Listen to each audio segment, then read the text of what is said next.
Hi, I'm Brad Frazer, and I am a partner at the Boise law firm Hawley Troxell. We're a sponsor of today's event, and we're also proud to sponsor the Idaho Technology Council. Yes, I had to wear the uniform so you could identify me as a lawyer. I've already been razzed multiple times because of the tie, but this way you'll at least know that I really am a lawyer because I have the uniform. My topic today, I consulted with Martin on this and with Jay Larson, and we thought this might be of interest to this group. Because in all the software disputes that I end up working on, there's one question that always floats to the top almost immediately. And that question is, who owns the code? And you might think, well, that's obvious, Brad. I wrote it, therefore I own it. Or, conversely, you might say, well, Brad, that's obvious. I paid for it, so I own it. And neither of those are necessarily true. So let's talk about that and counsel together on ways we can talk about identifying who owns the code, both from a developer's perspective, the code writer's perspective, and from the end user's perspective as well. All right, so here's the premise. You, alternate premise today, you as a developer create intellectual property, intellectual capital. The code you write is intellectual capital. That's why I love working with intellectual constructs like software, because you're literally creating value out of thin air, aren't you? You don't have to go buy a cement mixer or a pallet of lumber or nails to create software. You think and you create. It's intellectual capital, and it's brilliant because you're creating value out of thin air and your own ideas. Conversely, the corollary premise is that you as an end user think you've purchased this software and you want to now fully exploit it. You want to sell it or market it or integrate it into your products or do something else with it. Do you have the ability to do so is the question that underlines this discussion today. Now, this is a long quote, but bear with me. I just found this on the internet, and I thought it was interesting. You know how I got this, of course. I just found the quote, and then what did I do? I selected it, and I right-clicked, and then I pasted it. You know, on Internet Explorer 10.0, when the drop-down menu that says right-click, on the next version it's going to say infringe copyright is actually what it's going to say. Because that's what you're doing when, maybe that was a little esoteric, but bear with me. So here's the deal. Look at the underscored portion here. In consideration of the low license fee, Microsoft bargained to retain the rights to license the operating system to other manufacturers as well. Bill Gates licensed DOS from Seattle Computer Products, and then he licensed it to Microsoft or to IBM for $80,000, right? But what did he do? He retained the rights to license the code to other hardware manufacturers. And thus, last line, most important deal in computer history on November 6, 1980, when Bill Gates retained the rights to DOS instead of giving it away to IBM. So what did Bill Gates do with DOS? Did he license it to any other hardware manufacturers? Of course. So I think this is a good slide because it demonstrates the importance of knowing who owns the code and what you can do with it. Okay, now don't glaze your eyes over because we have to talk about something called copyright law. We just have to when we talk about software. So, software, source code, not object code or machine code, but only the source code is what we're talking about. And that's because source code is human perceivable. Now, I won't bore you with that. Oh, this is a perfect time for me to say, you don't have to worry about writing any of this down unless you want to. You can either email me or follow me on Twitter, and I'll send you the deck, so you don't have to worry about taking any notes, and we can talk about it if you want. All right, source code is copyrightable subject matter. Therefore, any discussion of this has to contemplate some discussion of copyright. Okay, so now, what is a copyright? Now your eyes are really going to glaze over. Here we go. Copyright is a property right that springs into existence when a sufficiently creative idea is reduced into or onto a tangible medium. Now, those of you who are taking notes, what are you doing? You are creating a copyright, literally. Now, you may think to yourselves, but wait a minute, Brad, I didn't put Circle C on that. I didn't send any money to a governmental agency. I didn't mail it to myself in an envelope sealed with sealing wax. And yet you say I created a copyright. Yes, that's literally what I'm saying. When you write something down, like words on a notebook or code into a computer, you're literally creating a copyright in the source code. Nothing more need be done to create that copyright. Upon the moment of creation, that's it. The author owns the copyright. Now here's where it gets a little dicey, because remember we're talking about who owns the code. Creating, it's easy, right? When you write something down that's creative, or when you take a picture, or when you sculpt clay, you're creating a copyright, literally. And you may borrow money against it. You may list it on your balance sheet as an intangible asset. You may register it with the Library of Congress. You may sue somebody for copyright infringement, all by virtue of the act of creation alone. That's why that's a really important concept. Okay? Oh, wait, I got to go back. Insert open source caveat here. This is where Carl and our presentations dovetail. You know, there's very little native code written anymore, right? What do? We go to the internet, we find a module, we right-click, or we click on an I agree button, or not, and we import that module into our code. And so we may not be the author of that underlying module, and that creates horrible, horrible copyright law problems. But remember, the author is the one who wrote the code. If all you did was right-click or click on an I agree button and download a module, you may not be the author. And you may not actually own the copyright in that code that you say you do. Interesting thought. All right. Now, you've created a copyright by virtue of writing something down. You own that copyright. That's all you need to do. And under U.S. law, you're the only one who may do these things with respect to that thing that you've written. You're the only one who may make copies, create derivative works, distribute copies, publicly perform the work, or display the work. So let's extrapolate. If you've written code and you own the copyright, is someone else free to take a copy of that code and copy it onto a DVD or put it onto the internet for others to download without your permission? No, you should all be saying, no, of course not, Brad, because I own the copyright. I'm the only one, thus, who may do these things. That's a powerful tool. Do you see why it's important to know who owns the code? Let me give you a hypothetical. Let's assume that I hire Richard Hundhausen to write some code for me. Okay? And I say, Rich, I'm going to pay you $5,000 and I want you to write some code for me. Go, Rich. Rich writes the code and delivers it to me on a DVD or whatever the medium is. I then take it to my developers and say, hey guys, here's the stuff that Rich wrote. I now want you to create some derivative works of this and make it better. Add bells and whistles, and we're going to make it do all this extra cool stuff. Okay? I take it to market. Rich finds out about it, and what does Rich do? He sues me for copyright infringement. Because unless we watch our P's and Q's, Rich is the only one, as the owner of the copyright, since he wrote the code, who may create derivative works. Okay, not checking your knowledge now. Does it matter who paid for it? Say it with me. No. I paid him $5,000. It doesn't matter on those facts. So let us not get spun around the axle about who paid for it. What matters is who wrote it and who owns the copyright in this context, okay? Quick check for questions thus far. We're all on the same page. When we write something down, we own a copyright. The copyright owner is the only one that can do these things. Great. That's really important in this context. All right. Now, okay, good. We've talked about that. Now, the second bullet point there's a distinction, of course, between the media itself and the copyright. The DVD is not the code. The media is not the code. The media is just the mechanism of transport. The copyrightable stuff is the source code on the media. So let us not get confused with notions of, well, I've sold you the DVD, there I've sold you the code. Not true. When you impart someone with permission or access to your code by giving them media, all you've done maybe is give them a right to use it in certain limited settings. That's all you've done. So let's be clear. Media and copyright are not the same thing. So we always start with the question, who's the author? Generally speaking, the person who physically captures the idea into the tangible medium is the author. But now here's where it gets hinky. Except for something that you all have referred to as the work-for-hire doctrine, which is horribly misused and regrettably misunderstood, and that's okay. Now, this is the statute, and you, if you want to go look it up, there's a citation to it. We don't have to read it in detail. Let's just parse through it. So we start with the premise that the author owns the copyright. Great, unless the person writing the code is an employee.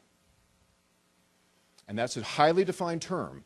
We mean an employee, as defined by the Internal Revenue Service, the 20 factors, that whole thing, right? Then the employer owns the copyright. Simple enough. And if you're not an employee, then you own the copyright unless it's a work made for hire, which is defined in the second part of the statute. Now, we won't parse through that whole thing because it says it has to be, it has to be part of a motion picture, as a translation, a supplemental work, a compilation. You have to get past that part first. Then you have to agree in a contract that it's a work made for hire. It makes me laugh when I read contracts in which the parties say, and the parties agree that it's a work made for hire. Well, it's just not true. Unless it's a collective work, a motion picture, a translation, a supplemental work, and there's very few of those. So you can't just arbitrarily, in a contract, call a chicken a duck. You can't just call it a work made for hire, because it's not. Now that again is just, I know, a lawyer hyper-technicality, but it drives me nuts because it's not a work made for hire many times. All right, so you own the copyright when you write the code. You own it. Unless you're an employee, then your employer owns it. Unless it's a work made for hire. There you go. That's the answer to who owns the code. So I could be done, and I'm almost am, but to be clear, the author owns the copyright and thus owns the code, because code is copyright. Unless the author is an employee, I guess this is kind of the summary slide right here. Author is an employee, or the code is a work made for hire, or the last one, you give it away. So here's the analysis. I hire Rich to write code for me. Rich writes the code. Who owns the copyright? Rich. Is he my employee? No. I haven't given him a W-2. I don't pay him benefits and give him a company car.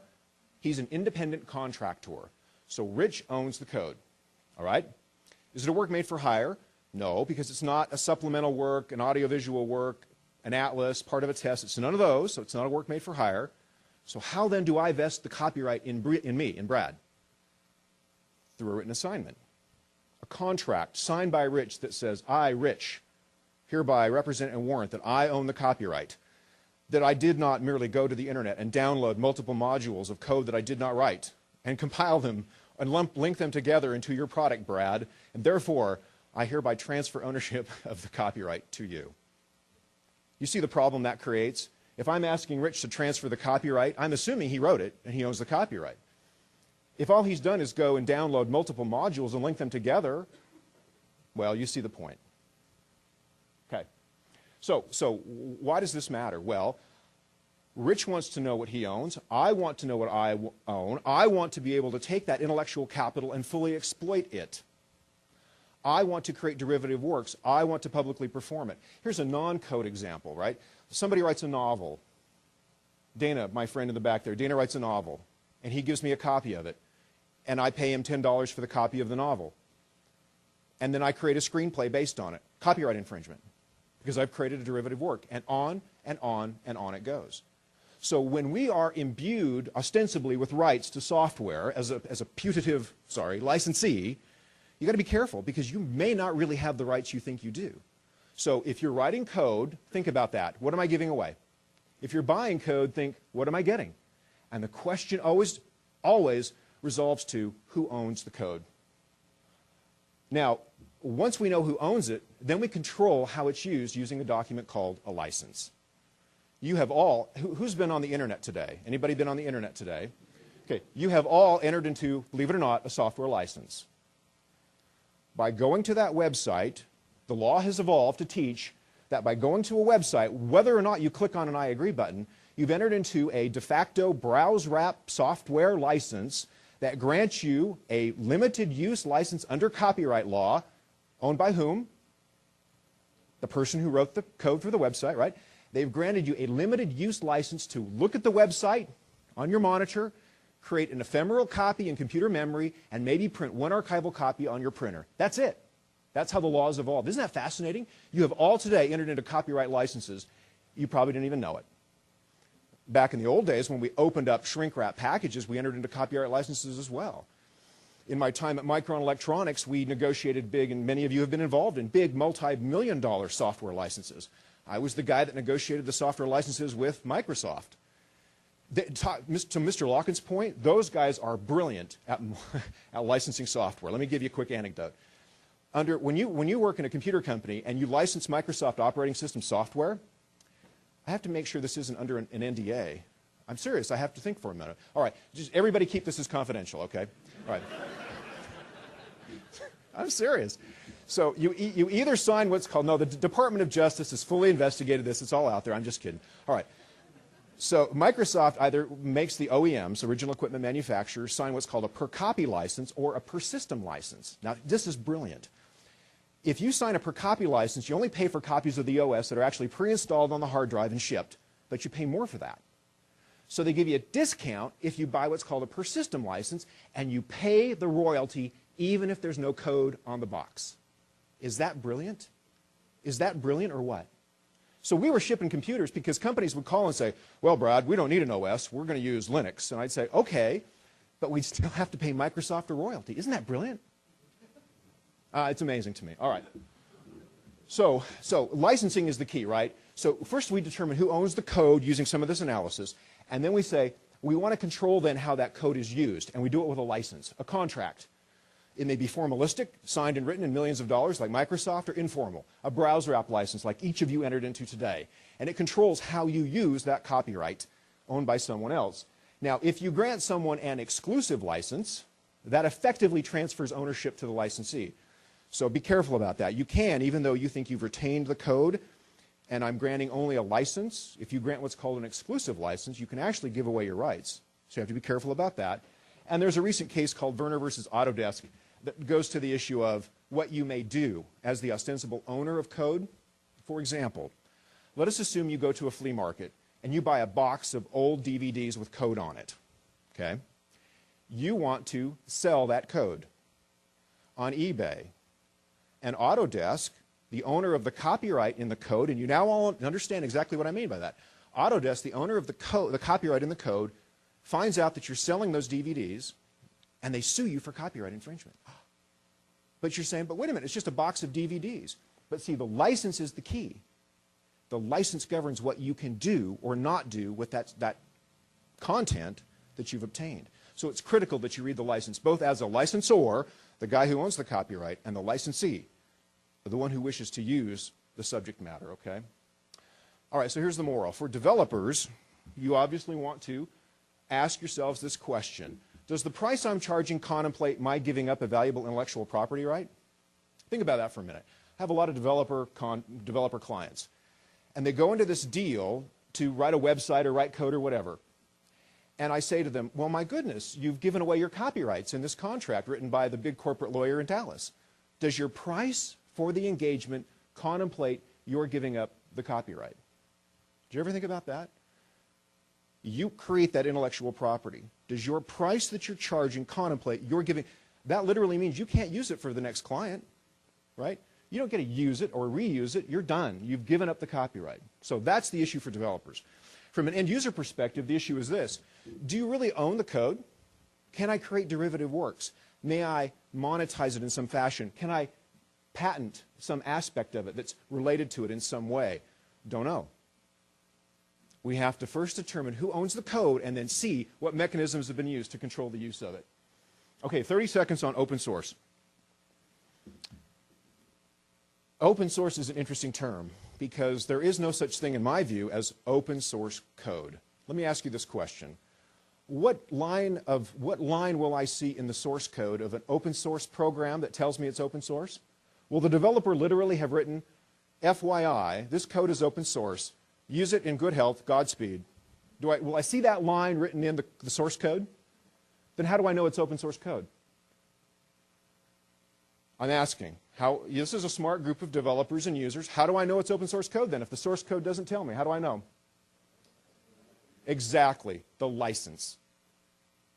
Is open source code, and bear with me, is open source code not copyrighted? And I never use it as a verb. I never ever use it as a verb, but I'm going to do this one time.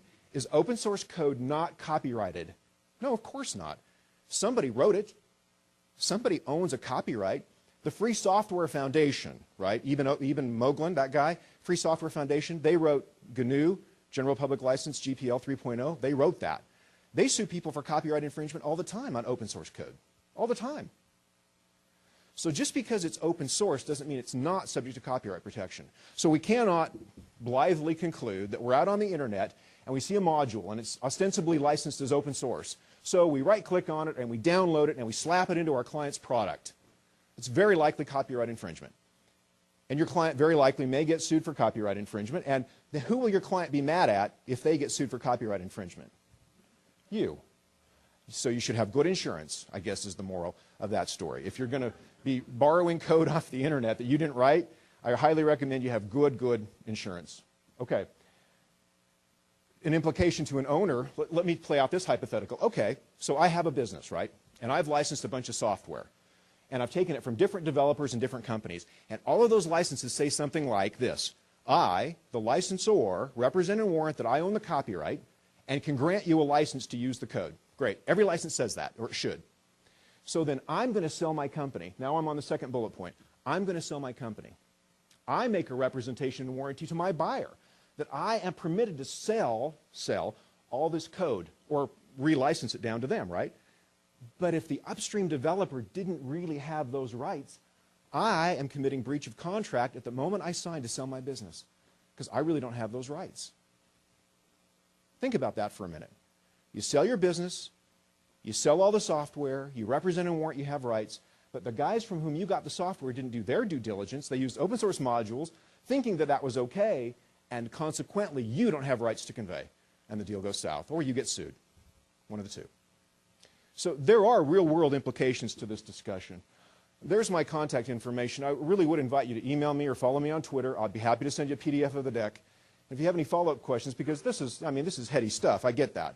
If you have any follow-up questions, I want you to please call me or email me, and I'd be happy to visit with you or answer some questions. Are there any just other quick questions right now? Do we have time just for one or two quick questions? Yeah, and just quick questions. Please, Norris.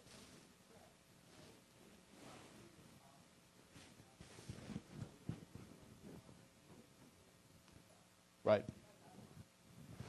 Yes, Norris asked about what's called a Creative Commons license, and that's a web-based collaborative licensing platform promulgated by Lawrence Lessig at Stanford. And yes, it can backfire if you attempt to license your code under an open, a copyright commons or that type of a collaborative license. That gives end users the rights to use it in a way you may not agree with. So I guess, Norris, the question is, if you're going to license your content using one of those collaborative licenses, be very careful that you really want to grant those rights.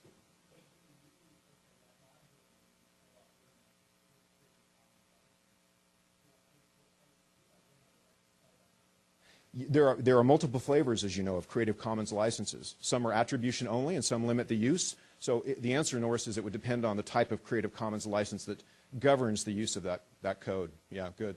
Other quick questions? You mentioned that if I hire somebody to write code for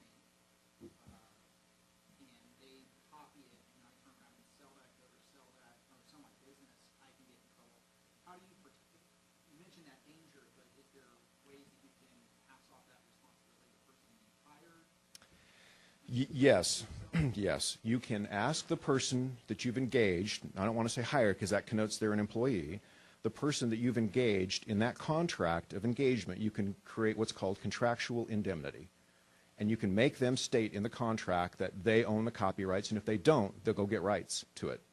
So that when they convey title to you or grant you a license, they really do have those rights. It all depends on your contract with the person you've engaged. You should ask for warranties and representations and indemnification. Those are the big three. Good. Yes. When you have a written letter of permission from the owner of the copyright, not to be flip, but I mean, I don't know what else to tell you. That's why we start with who owns the code. And if you can't find out who the owner is and get permission, then you need to carefully read the license that governs your use and make sure that the license permits you to do what you're going to do.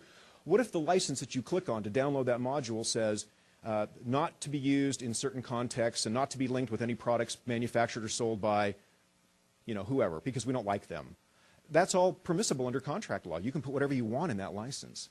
So unless you have a definitive permission from the owner of the copyright, you're left with the license, and that will govern what you say. So when I worked in a big company, we were struggling with the fact that our developers all the time were just out on the internet clicking, downloading code. And we had no idea what our licenses were like. And I bet those of you who work in big companies have no idea what all of your software licenses look like because of this rampant practice of clicking and downloading on what are ostensibly open source modules. So, cautionary tale, just watch that practice because the licenses will bite you. Rich, and then we got to stop. Rich?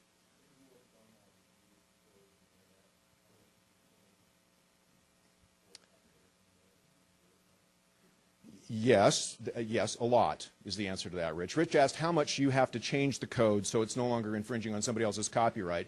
And again, it's a lot. So that, here's the textbook answer, then I'll quit. The textbook answer is so that your code is no longer, the source code, line by line, that's literally what they do. They look at the line by line analysis of the words in the source code. Okay?